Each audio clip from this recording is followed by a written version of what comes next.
sayohatimizga, ya'ni ko'zlagan maqsadimizga borishimizga ozgina qoldi, lekin kech tushib qoldi. Shu sabab orqaga qaytyapmiz. Inshaalloh keyingi safarga mana ko'rsating shu eng oxirgi o'sha cho'ponlar uyi bor ekan. Ana shu tomondan chap tomonga chiqib ketish bor ekan.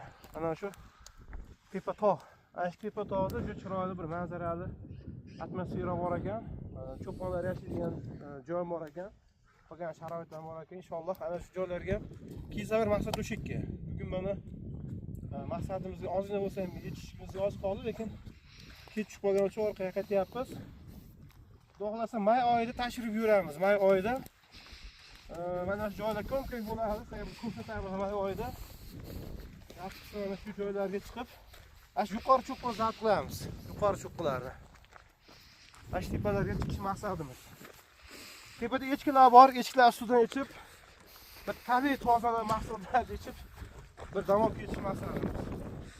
Bugun mana tekshiruv bo'ldi, tekshiruv kelib mana shuncha joylarda sizlarga ko'rsatib ketyapmiz qo'ldan kelgancha. Nasib bo'lsa shundan zo'rlarni ham ko'rsatish nasib bo'lsin.